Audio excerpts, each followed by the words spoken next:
Countdown for blast off.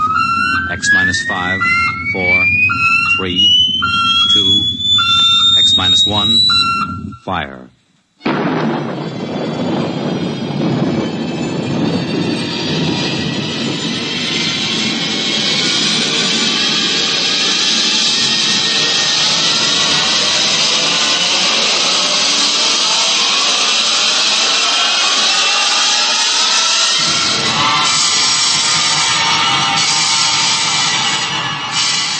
From the far horizons of the unknown come transcribed tales of new dimensions in time and space.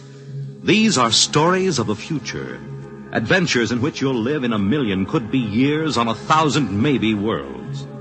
The National Broadcasting Company, in cooperation with Galaxy Science Fiction Magazine, presents X minus 1.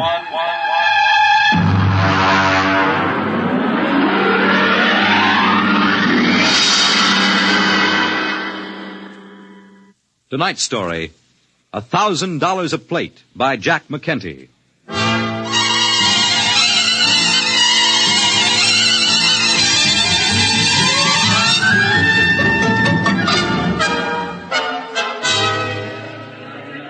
Ferry ship from Deimos Space Station carrying cargo and passengers from Earth now arriving in Blasting Pit 6. Radiation clearance and quarantine officers report to passenger conveyor. Mars Airways to New Chicago, Port Kelly, Marsport Park, New Amityville, and Nova Massapequa. Take off in 15 minutes. All aboard. Excuse me, sir. Could you help me? Sure, buddy. What'll it be? Cards? Dice? A little shot of distilled huckleberry? No, I just wondered if you could direct me Brother, you came to the right man. I can direct you anywhere you want to go. That's what I'm here for. You just get off the ferry? Yes, I came on the Phobos Queen. Yeah. You know you can spot him in my business. All right, what'll it be now? Well, I want to know how I can get to the observatory. The what? The Mars Observatory. You know, the Astronomical Research Center. What do you want to go there for? I work there, or at least I will. No kidding. Mm-hmm. You're one of them double-dome stargazers, huh? Yes, I'm an astronomer. Yeah, I heard there was a lot of you guys out there under glass, but I don't get out of town much. I got to keep my hand in, you know. Are you sure you wouldn't like a little flutter before you settle down in your rut? No, I never play cards. Occasionally a little chess. Uh-huh. I don't know if they got any chess in any of the casinos, but if you want, I could arrange it. You know, play against the house, $5 apiece for the kitty, and a C-note for checkmate. No, thank you. Can you direct me to the observatory? Well, you'll have to get a sand hack. None of the regular buses go by there. They just hit the casinos on the strip. Hey, I'll tell you what. The next ferry won't clear for another half hour. I'll walk you over to the hack stand. Well, thank you. That's very kind of you, Mr. Just call me Pusher. It's on account of my occupation, you know. Oh, I see. I'm Enright C. Bensinger, Dr. Bensinger. Well, it's a pleasure, Doc. Right this way. Well, this isn't exactly what I expected. Your first trip to Mars, huh? Yes, it is. Well, you'll get used to it. Out this way. Adjust your gills. Gills? Sure. Well, what do you think you're going to breathe outside that door? There isn't enough oxygen on Mars to keep a mouse alive. They gave you a standard issue when you got off the ferry. It's in that bag. Oh.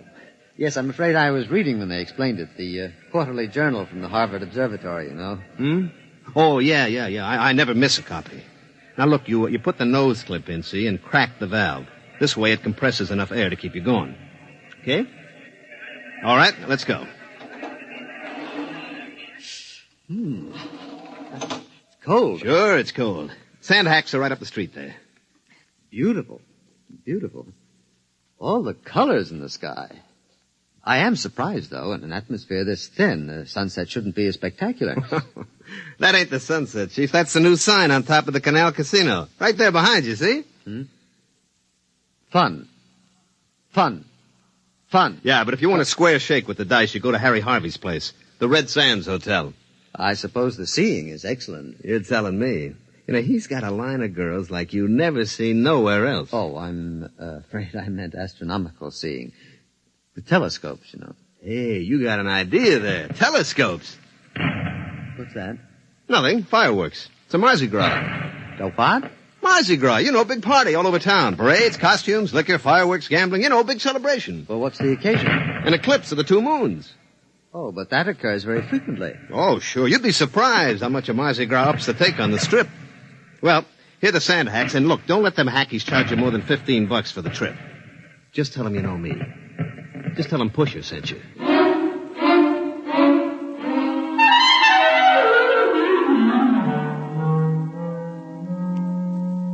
Gentlemen, I want you all to meet Dr. Benzinger, our new colleague.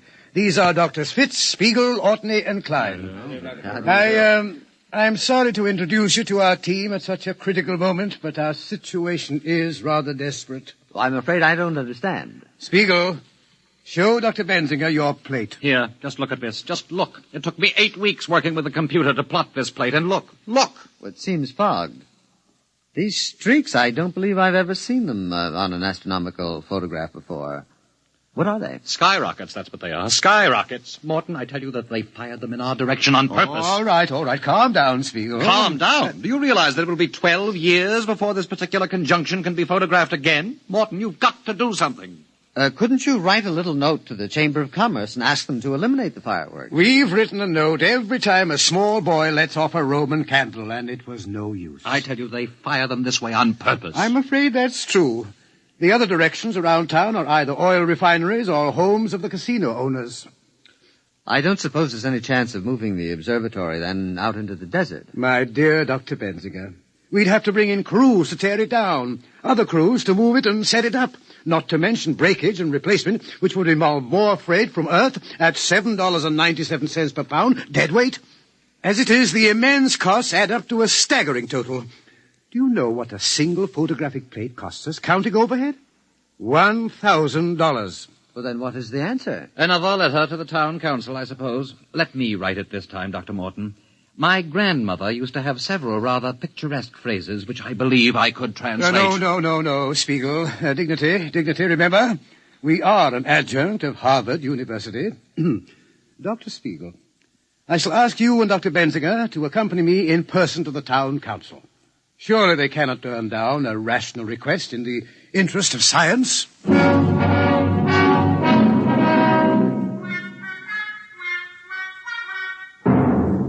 Well, gentlemen, the town council appreciates the problem. Yes, I felt certain it would. Naturally, you're aware of the importance of astronomical research, Mr. Harvey. Well, I can see your point, Doc. You sit out there in your little glass hut, pointing your brownie camera up at the stars, snapping away. But you got to look at our point of view. Oh? Now you take my place. Harvey's Red Sands. I got a heavy investment. 14 crap tables, a half a dozen roulette wheels, and the rest of the overhead. I got to keep them wheels running. It's the Mardi Gras that drags the suckers in. But really, Mr. Harvey, we were just asking you to curtail the pyrotechnic display. Now, wait just a minute. I'm as clean living as the next guy. Oh, Dr. Benzinger means the fireworks. Oh. Well, I'd like to help you out, boys, but I look at it this way. Those stars you're looking at are going to be up there for a couple of 1,000 years. But a sucker is different. You got to grab him while he's still healthy. But in the interest of science, surely the town council can't agree with you. Doc, the town council is made up of Joe Rocco, Pete Carney, Alex the Armenian, and me. We own the 4 biggest houses in town. So go ahead, fellas. Take all them snapshots you want to. And if you happen to lower your telescope, get a couple of good ones through a window of the Grand Canal Hotel. I'll take a couple of 8x10 enlargements. I'll see you around, Doc.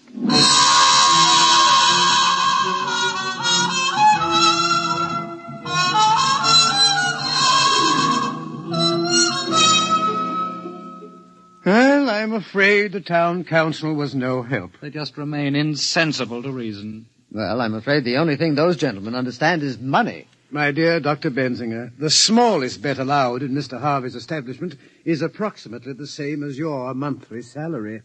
Oh. Dr. Morton, suppose the gambling operators were suddenly to lose a great deal of money. They never do. Of course, with the ordinary layman playing against them. But suppose the best scientific brains were to concentrate on a simple matter like the probabilities of a given roulette wheel, or the combinations and permutations applicable to a game of poker.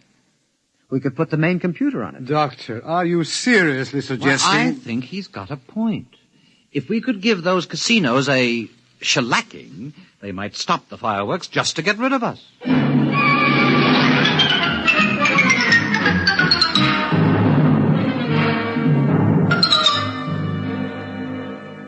Now, let me get this straight, Doc.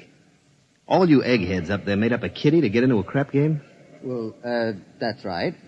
I thought you might direct me to the largest establishment, Mr. Harvey's place, I believe. Now, look, Doc, come over here. Mm-hmm. No, over here in the corner. Now, look, I'm a pusher. See, my job is to take these tourists by the lapel and shove them in front of a dice table quick before they spend any of their letters foolishly on food and lodging. But these rubes, they come here expecting to get took. They don't miss it, you understand? It's all part of a good time. But you guys out there running your Harvard peekaboo racket, you're different. Now, what do you want to get mixed up in this for? You take your peanuts home and shove it in the piggy bank. Save up and buy yourself a new telescope or something. I appreciate your solicitude, Mr. Pusher, but I'm quite determined. Which way is Mr. Harvey's place? Well, if you've made up your mind, the bus leaves from right over there in about 15 minutes. Get a round-trip ticket, because Mr. Harvey don't want no suckers stuck without they got car fare away from his place. I shouldn't worry about that. Frankly, I expect to leave Mr. Harvey flat broke. I'll see you just before dawn.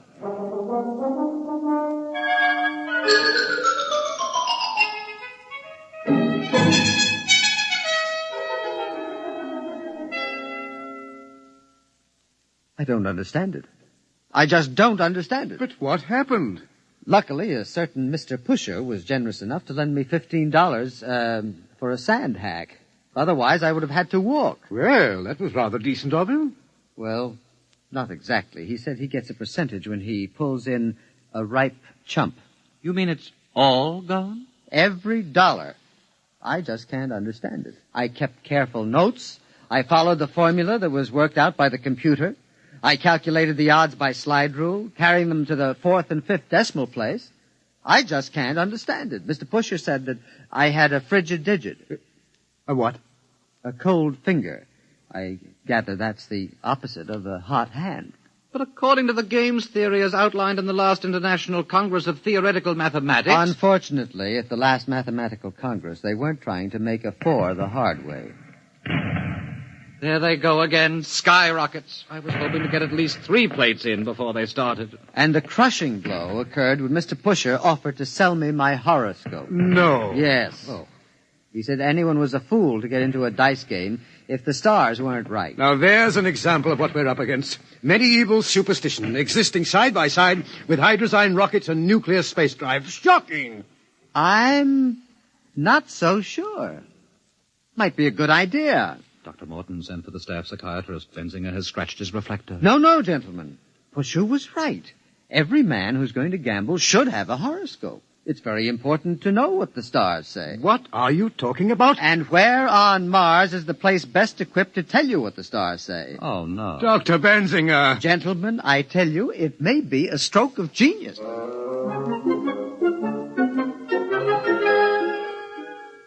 Hello? Is this the advertising office? This is Dr. Benzinger. I should like to place an ad. No, there will be no pretty girl. Just this. Free. For the first time ever, your horoscope scientifically cast by the staff of the famous Mars Observatory. Learn your luck, your future. Write or call Mars Observatory. No charge, no obligation. Yes, thank you. I'd like to run that every day until further notice.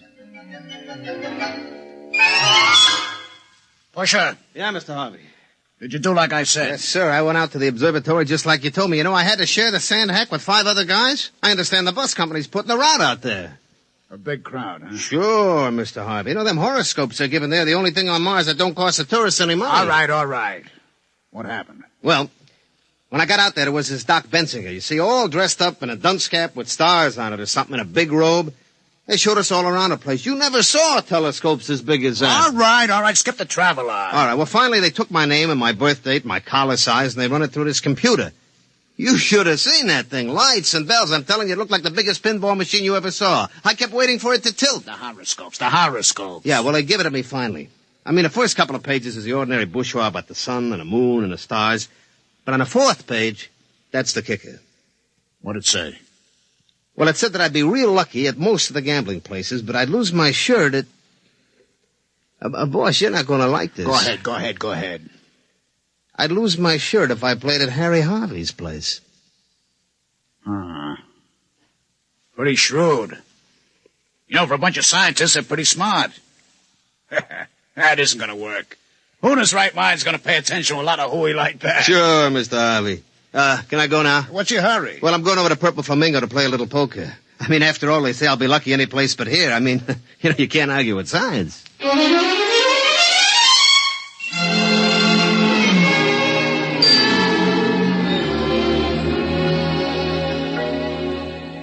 Gentlemen, I think we're on our way. I checked Mr. Harvey's establishment. You could shoot an elk in the gambling room. Empty, eh? There was nobody playing but an elderly masochist who likes to lose. Dr. Morton, we have a visitor. Bansinger, I have asked you please to take off that confounded astrologer's hat when you come into my office. It embarrasses me. Oh, I'm sorry. But, Doctor, allow me to present Mr. Harry Harvey. Hiya. How's business, Mr. Harvey? Yeah. Well, look, gentlemen, let's put our cards on the table. You put a hole in my pocket like I haven't had since I once ran into an honest police lieutenant in Cincinnati. I presume you've come about our horoscopes? Yeah. Let's shoot or get off the foul line. How much? I beg your pardon? How much will it take to lay off? Mr. Harvey, just a promise. What? You're on the town council, Mr. Harvey. Now, the next time the question of tourist entertainment is discussed, we want you to vote against any fireworks display. Well, sure, that's no problem, but look, I'm only one vote. Oh, don't worry, Mr. Harvey. Every one of the casino owners on the council will have his turn to be, mentioned in the stars. Yeah? You gonna knock us all one by one like a flight of ducks? Well, that's the general idea. I gotta hand it to you. I gotta take off my hat to you. Mr. Harvey, we're desperate. We cannot afford to let valuable and irreplaceable photographic plates be spoiled by fireworks. Okay, you win. But listen, here's $5. $500? But we couldn't take it, Mr. Harvey. I've already explained. It's not for me. I want you to take a full-page ad and do the Purple Flamingo in your next horoscope. I'd like to see Joe Rocco's face when he gets a load of it. All right, Mr. Harvey. We'd be glad to take him next. Oh, and one more thing before I go.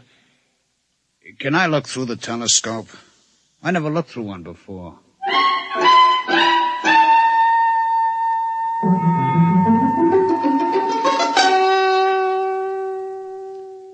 Well, that's the last of them. The Red Sands, Frank Land's Paradise, the Martian Gardens, the Two Moons Club. And the Purple Flamingo.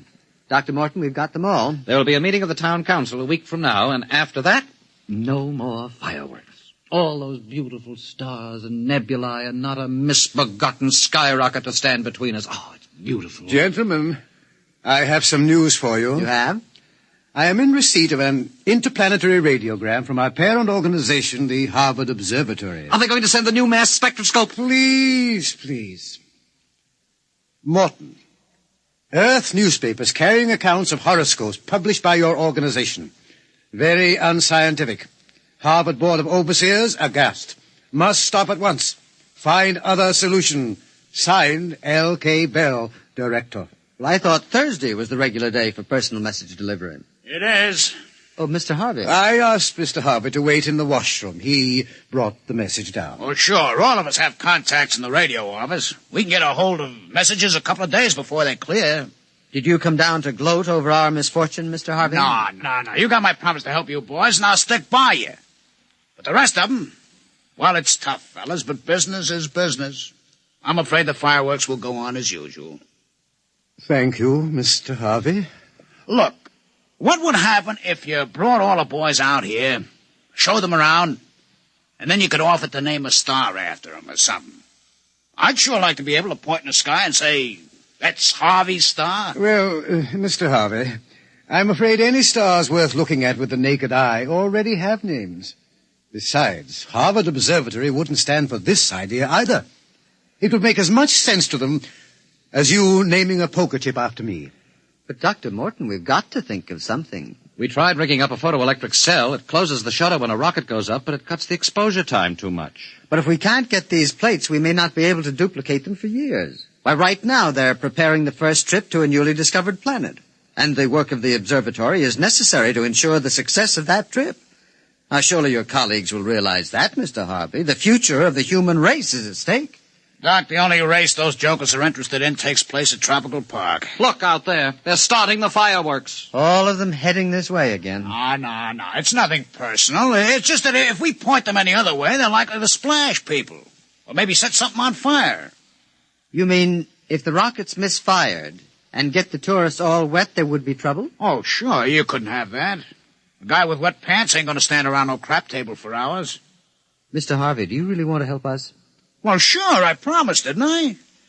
Dr. Spiegel, do you think the research library would have any material on pyrotechnics? Bensinger, what do you have in mind? Well, Dr. Morton, I was thinking of fighting fire with fireworks.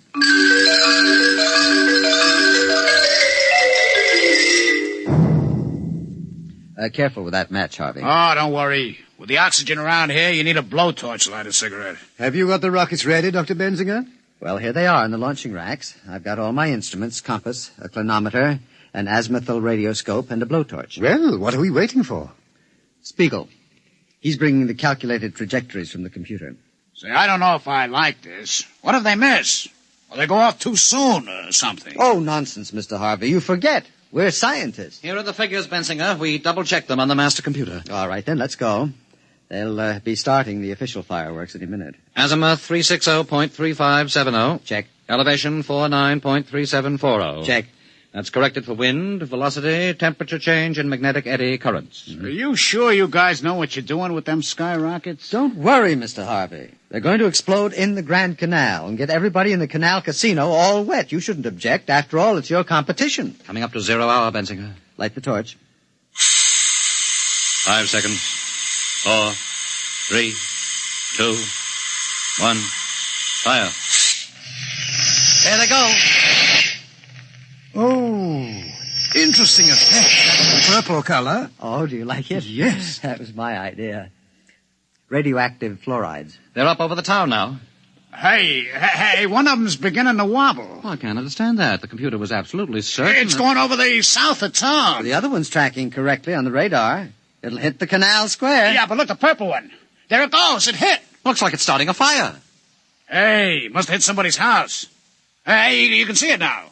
It's a house burning. Oh, dear. There must have been a weak tube in the computer. Yeah. Some guy's going to be real sore. I can see it real clear with the glasses now. That house on top of the hill there by the Geeko bush. Boy, it's burning like... Mr. Harvey, what's the matter? That's my house!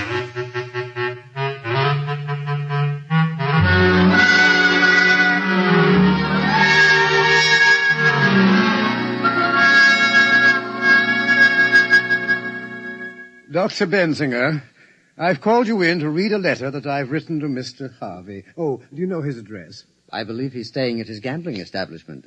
His house was a total loss. Yes, well, yes.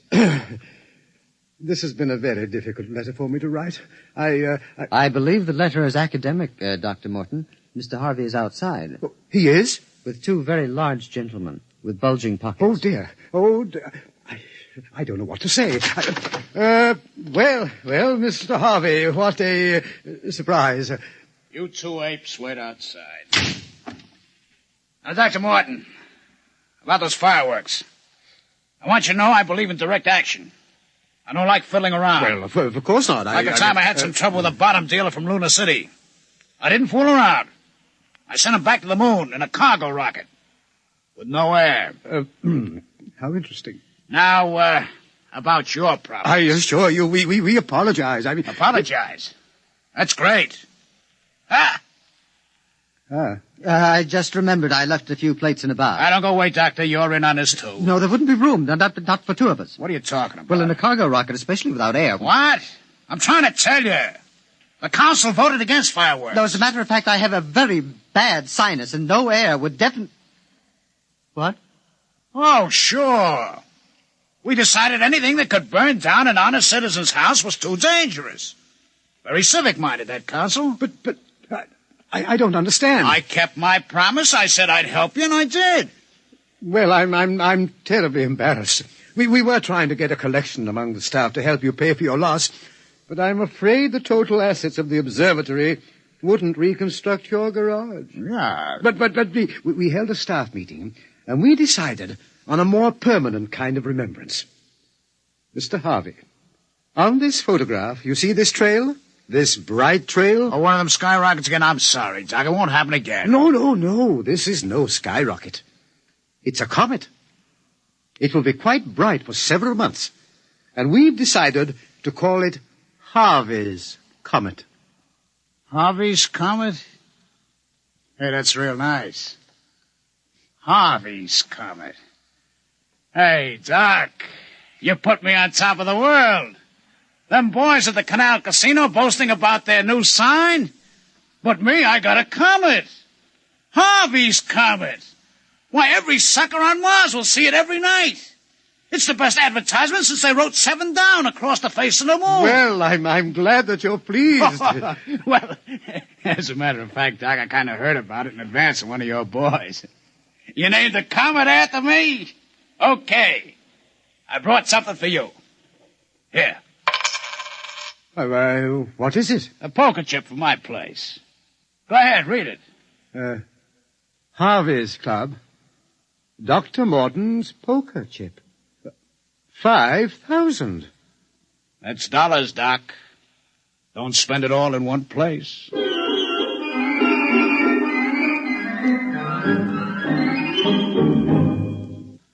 have just heard X-1, presented by the National Broadcasting Company in cooperation with Galaxy Science Fiction Magazine. Your announcer, Fred Collins. X-1 was an NBC Radio Network production.